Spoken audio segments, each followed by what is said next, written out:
introdução, nós trabalhamos sobre gases ideais, né, como o gás ideal, os gases ideais com milhões e bilhões de moléculas, né, moléculas energéticas de gás que podem se colidir umas com as outras, e elas também podem interagir umas com as outras. Essas colisões entre partículas são perfeitamente elásticas, porém, entre as partículas, elas não há qualquer tipo de interação como forças atrativas ou forças repulsivas. Além disso, né, essas partículas elas não ocupam espaço, quaisquer sejam que sejam os gases ideais, eles sempre contarão com o mesmo número de partículas para o mesmo volume. A massa deles, por sua vez, dependerá diretamente da sua massa molar, medida em graus molar. Além disso, um mol de gás ideal, cerca de 6,023 partículas, sempre ocupará um volume ideal de 22,41. Conceito de gás ideal.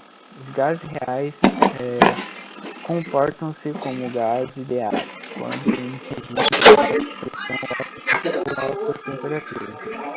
Ou seja, os gases ideais são gases reais em que a ocorrência de colisões inelásticas entre as partículas aproximam-se muito do comportamento dos gases ideais, em regimes de baixas pressões ou altas temperaturas, como coincidência nas condições normais de pressão e temperatura da Terra de 25 graus Celsius e 1 atm. A maior parte dos gases comportam-se como gases ideais. Esses gases apresentam interações significativas entre suas partículas, que podem condensar-se, fazendo com que eles liquefaçam-se caso haja uma queda de temperatura, como o vapor d'água, né, que faz o processo de liquefação, e quando evapora se acumula na massa condensada, né, vulgo nuvem, com esse acúmulo causa as chuvas, né, como todos já sabem, né, o vapor da água é um gás real. Então, a lei de Boyle-Mariotte. Ela diz que a temperatura constante, uma determinada massa de gás ocupa um volume inversamente proporcional à pressão exercida sobre ele. Quando a gente tem uma transformação onde a temperatura é constante, a gente fala que é uma transformação isobórica. Mas o que quer dizer essa lei? Então, num ambiente fechado, num sistema fechado, a gente tem uma pressão atuando sobre um gás. Ele vai ter um volume. Se a gente dobra essa pressão, aumenta a pressão, o volume ele vai diminuir proporcional à pressão. Então, se a gente dobra a pressão, ele diminui pela metade o volume. Então, aumenta a pressão, diminui o volume, e a diminuição da pressão aumenta o volume. Então, essa lei ela pode ser representada num gráfico de pressão e volume, onde as abscissas vão representar a pressão e as ordenadas vão representar o volume. Aqui o volume está baixo, a pressão está alta, mas se a gente diminui o volume, aumenta a pressão. Isso vai fazer uma curva no gráfico. E essa curva a gente fala que é uma curva hiperbólica. A lei de Boyle ela é usada para prever o resultado de se introduzir uma mudança somente de volume ou pressão a um estado inicial de uma quantidade fixa de gás.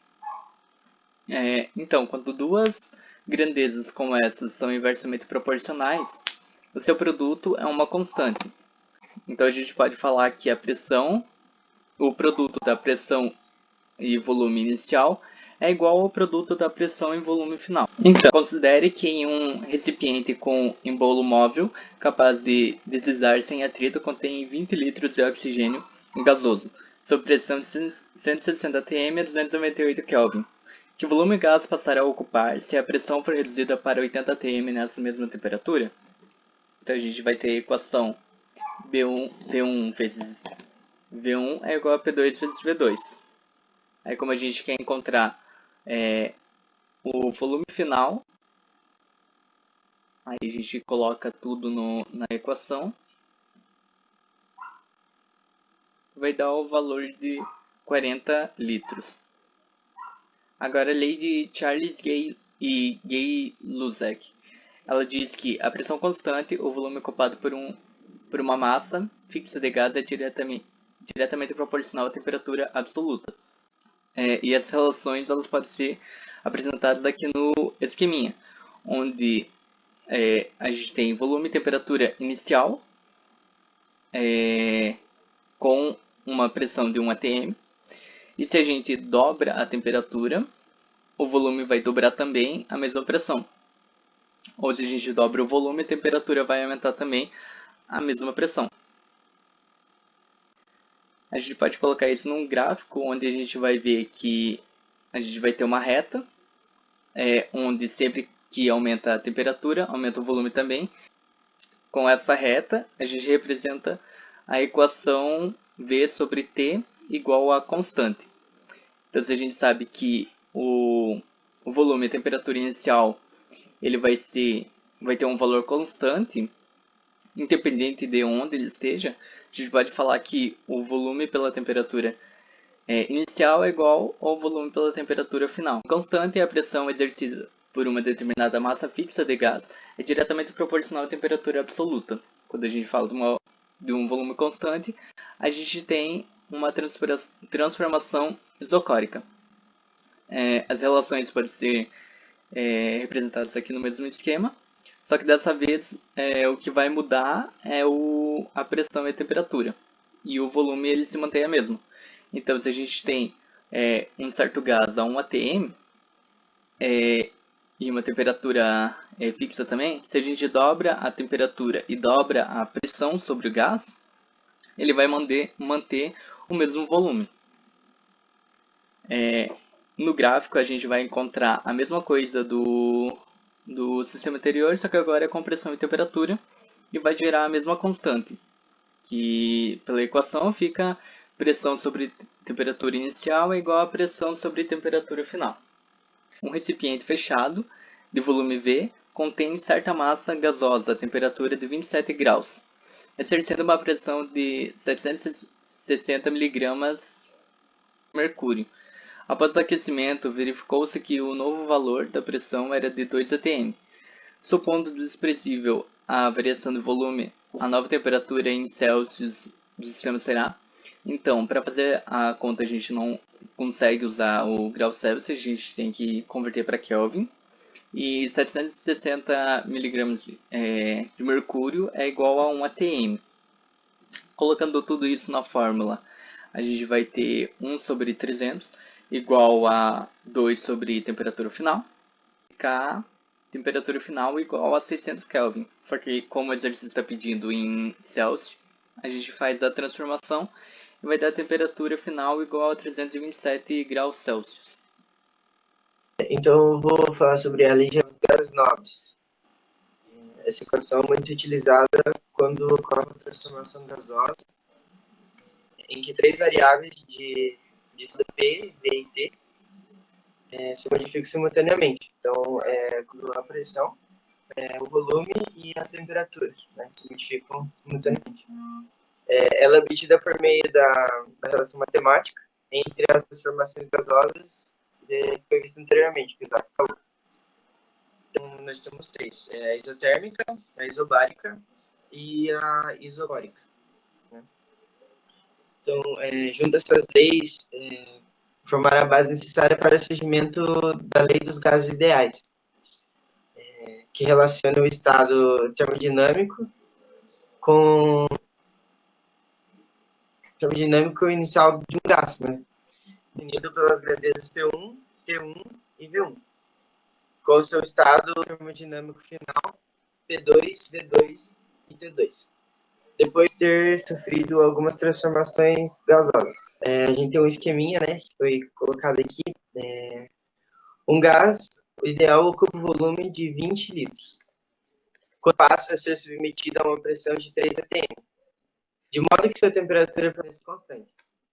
Enquanto seu volume é triplicado, calcule a pressão final desse gás depois de ter passado por essa transformação. Então, a gente tem ali P1 vezes V1, né? A pressão vezes o volume, dividido por T1, que é a temperatura. Foi necessário, né, atribuir um volume de 60 litros ao gás, uma vez que seu volume triplicou durante a transformação. Então, de 20 ele foi triplicado, né, para 60. Então, daí a gente divide ali, P2 igual a 60 dividido por 60, 1 tem isso. A lei geral dos gases afirma que o produto da pressão pelo volume do gás dividido pela temperatura termodinâmica em Kelvin é igual a uma constante. Então, essa constante, por sua vez, é descrita pela equação de Clapeyron, né?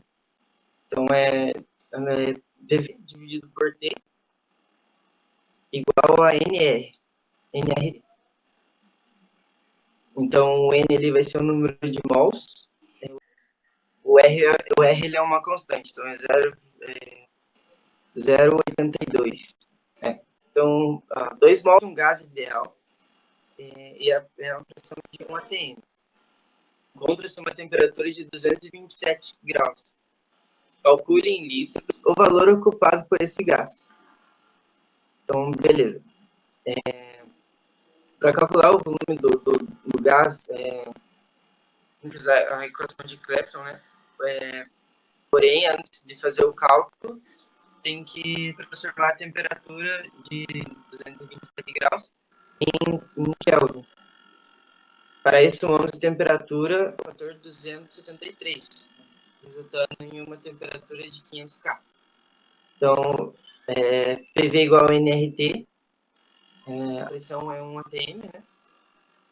E daí, para te procurar o volume ocupado pelo gás, né? Então, a gente não tem o volume. Vai dar 82 mil, né? Então, 82 litros, no caso. Então, é isso aí.